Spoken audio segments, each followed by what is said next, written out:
साल पहले डेरा नगर गांव में तुकाराम नाम का एक लकड़हारा रहता था। वो बड़ा ही मेहनती था। वो गांव के लोगों को जंगल से लकड़ियां काट कर बेचता था। उसके पास धांसू नाम का एक गधा था जो बड़ा ही आलसी था। जब उसका मन अपनी पीठ पर लकड़ियों का बोझ लाद कर नदी पर जाने का नहीं होता तो वो कहीं न कहीं भाग जाता।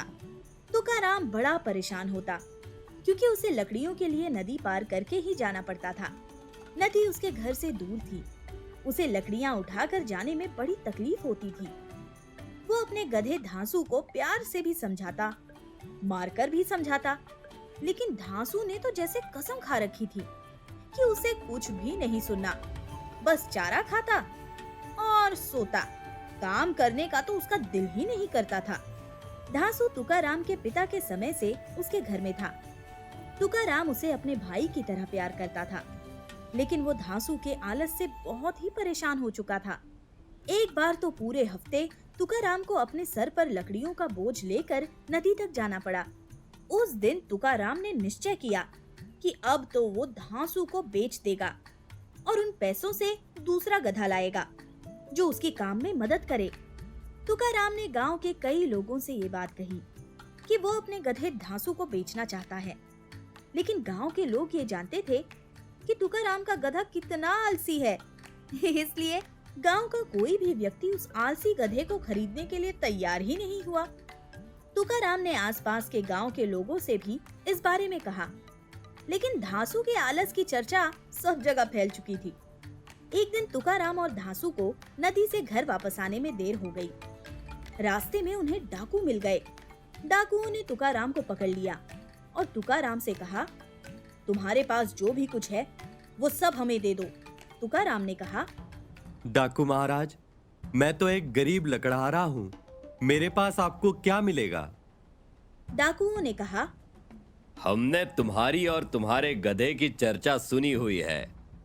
गांव और आसपास के लोग तुम्हारी और तुम्हारे गधे के बारे में बातें करते हैं। तुम्हारे पास कुछ तो ऐसा होगा जिसकी वजह से सभी तुम्हारे बारे में बात करते हैं। अब तुकाराम सोचने लगा, अगर मैंने इन लोगों से ये कहा कि मेरा गधा आलसी है, लोग इस वजह से चर्चा करते हैं, तो इन्हें मेरी बात पर यकीन ना होगा और ये मुझे मार देंगे। फिर तुकाराम ने कहा, आपने हमारी चर्चा किस बारे में सुनी है? मूर्ख, चर्चा तो बड़े लोगों की होती है, बड़े साहूकारों की, जिनके पास रुपए पैसे हो। गरीबों के बारे में बात कौन करता है? ये सुनकर तुकाराम को एक उपाय सूझा। उसने फिर उन डाकुओं से कहा, डाकू महाराज, लोग तो ऐसे ही बातें करते रहते हैं। मैं तो एक गरीब लकड़हारा हूँ, मेरे पास आपको क्या मिलेगा? आप चाहें तो मेरी तलाशी ले सकते हैं। डाकुओं ने तुकाराम की तलाशी ली, लेकिन उसके पास तो सच में कुछ नहीं था। तो उन डाकुओं को आखिर मिलता क्या? तभी एक डाकू ने सरदार से कहा, इसके पास जो मूल्यवान चीज है इसने कहीं छुपा कर रखा है। ये हर वक्त उसे साथ में लेकर नहीं घूमता होगा। डाकुओं के सरदार ने तुकाराम को ऊंची आवाज में कहा, तुम सीधे सीधे हमें बताते हो या हम तुम्हें मार दें? तुकाराम ने सरदार डाकू का पैर पकड़ लिया और कहा, सरदार, आप मुझे मत मारिए, मैं बताता हूँ। मेरे पास तो ले देकर सिर्फ एक ये जादुई गधा ही है, लेकिन ये कोई ऐसा वैसा गधा नहीं है महाराज। अमावस्या की रात को ठीक 12 बजे आप नहा धोकर अपने भगवान को प्रणाम कर इस गधे की पूजा करें और फिर इससे जो चाहे वो मांग ले। ये गधा सब कुछ देता है। डाकुओं के सरदार ने से कहा, तुम्हें ये गधा कहां से मिला?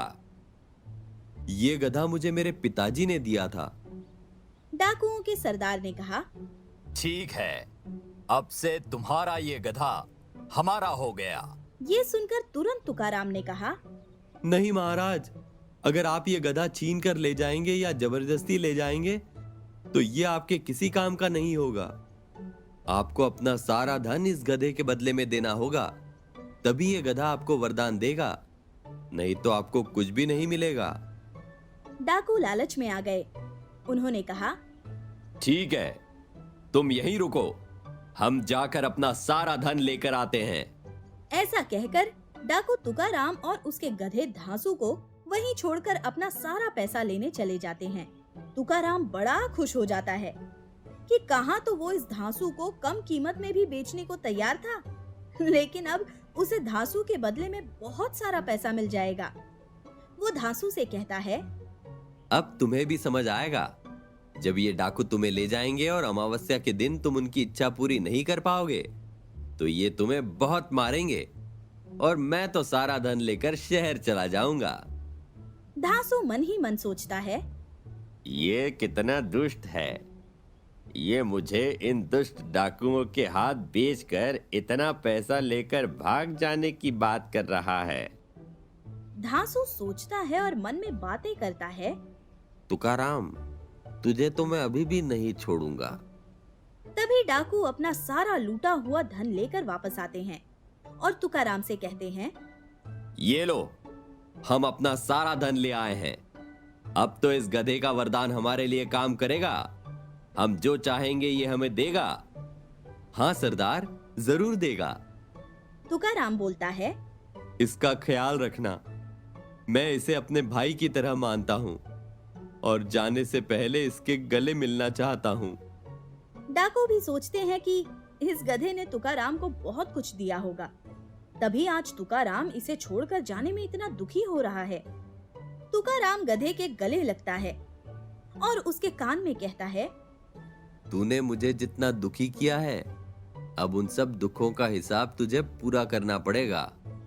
जब तुकाराम धांसू के गले लगकर उसके कान में ये बातें कह रहा होता है, तो धांसू तुकाराम के पैसे की पोटली में अपने दांत से छेद बना देता है और मन में सोचता है, मेरे रहने से तू दुखी था और मेरे जाने से तू और दुखी हो जाएगा। डाकू धांसू को अपने साथ लेकर चले जाते हैं और तुकाराम खुशी खुशी अपने पैसे की पोटली को लेकर अपने घर की तरफ चल देता है। लेकिन जब तक तुकाराम घर पहुंचता है, उसके पैसों की पोटली से थोड़ा थोड़ा करके सारा धन रास्ते में गिर जाता है। ये देखकर तुकाराम जोर जोर से रोने लगता है और कहता है, मेरी तो किस्मत ही खराब थी। गधा मिला तो ऐसा कि मुझसे ही काम कराता था और पैसा मिला तो ऐसा कि घर तक भी नहीं आ पाया। इस तरह की और कहानियों